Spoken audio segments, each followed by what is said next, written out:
إن الحمد لله نحمده ونستعينه ونستغفره ونعوذ بالله من شرور أنفسنا ومن سيئات أعمالنا من يهده الله فلا مضل له ومن يضلله فلا هادي له وأشهد أن لا إله إلا الله وحده لا شريك له وأشهد أن محمدًا عبده ورسوله يا أيها الذين آمنوا اتقوا الله حق تقاته ولا تموتن إلا وأنتم مسلمون يا أيها الذين آمنوا اتقوا الله وقولوا قولا سديدا يصلح لكم أعمالكم ويغفر لكم ذنوبكم ومن يطع الله ورسوله فقد فاز فوزا عظيما يا أيها الناس اتقوا ربكم الذي خلقكم من نفس واحدة وخلق منها زوجها وبث منهما رجالا كثيرا ونساء واتقوا الله الذي تساءلون به والأرحام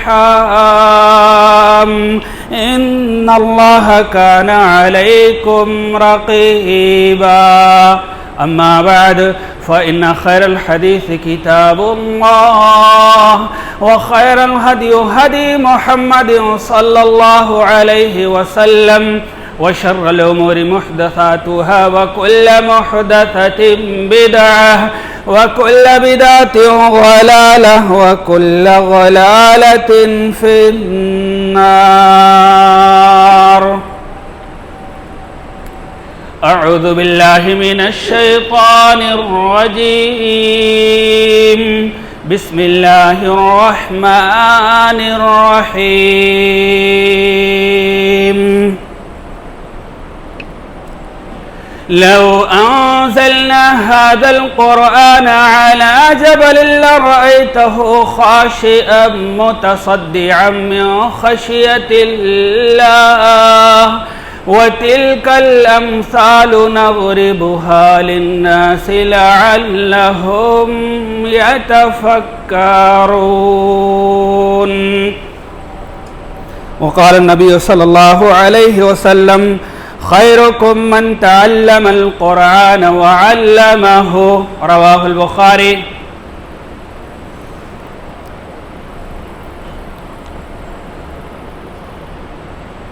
اللہ رب العزت کی بڑائی، کبریائی، تعریف و توصیف، حمد و ثنا، بادشاہی، شہنشاہی، یکتائی، تنہائی، ہر قسم کی وڈائی اسی اللہ رب العزت کے لیے لائق اور زیبا ہے جو تمام دنیا انسانیت کا اکیلے تنہا خالق ہے، مالک ہے، حاکم ہے، رازق ہے، قابض ہے.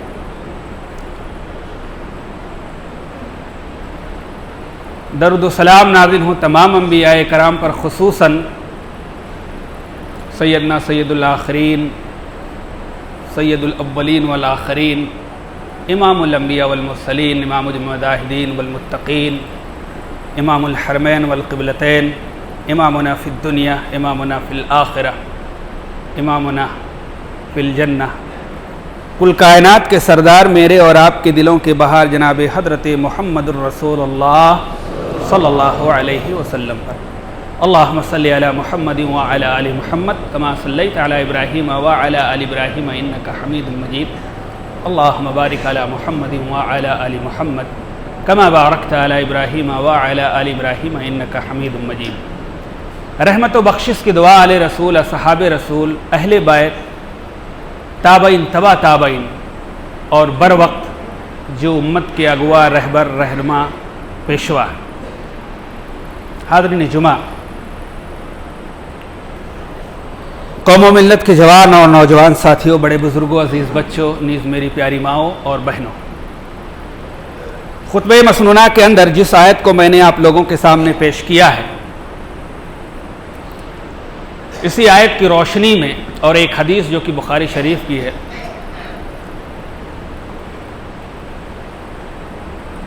اسی آیت اور حدیث کی روشنی میں میں آپ لوگوں کے سامنے قرآن کی عظمت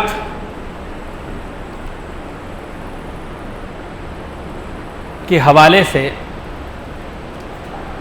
کچھ اہم باتیں رکھنے کی کوشش کروں گا۔ الہ العالمین سے دعا ہے کہ اللہ تبارک و تعالی ہم تمام مسلمانوں کو حق بات کہنے اور سننے اور اس پر عمل کرنے کی توفیق عطا فرمائے، آمین۔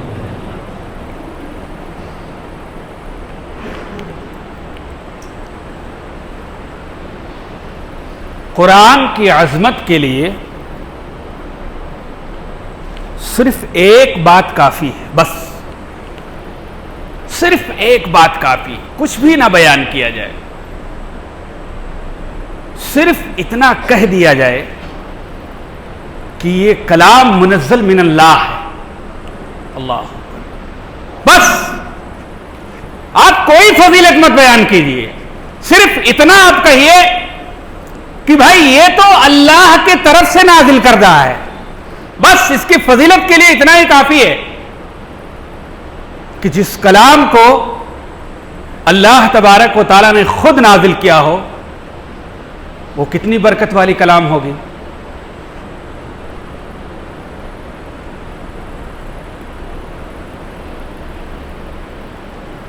جس کی سند اگر بیان کیا جائے تو اللہ اور جبریل اور محمد الرسول اللہ صلی اللہ علیہ وسلم ہے، بقیہ کوئی بیان کرنے والا نہیں۔ اللہ نے جبریل کو بتایا اور جبریل نے کائنات کے رہبر جناب محمد الرسول اللہ صلی اللہ علیہ وسلم کو بتایا۔ اتنی عظمت والی کلام ہے۔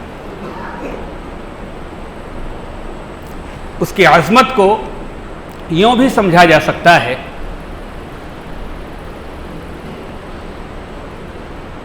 کہ یہ وہ کلام ہے جو ایک معجزے کی حیثیت رکھتی ہے، معجزہ۔ دنیا کے اندر جتنے بھی نبی آئے، اے ٹو زیڈ جتنے بھی نبی آئے، اپنے وقت کے لحاظ سے، اس وقت کے حالات کے لحاظ سے اللہ تبارک و تعالیٰ نے سب کو معجزہ دیا، سب کو معجزہ دیا، لیکن وہ معجزہ نبیوں کے گزر جانے کے بعد ختم ہو گیا۔ اب اس معجزے کا کوئی وجود نہیں ہے، وہ نبیوں کے ساتھ میں تھا جب تک تھے، اس کے بعد میں چلا گیا، وہ معجزہ ختم۔ لیکن قرآن ایک ایسا معجزہ ہے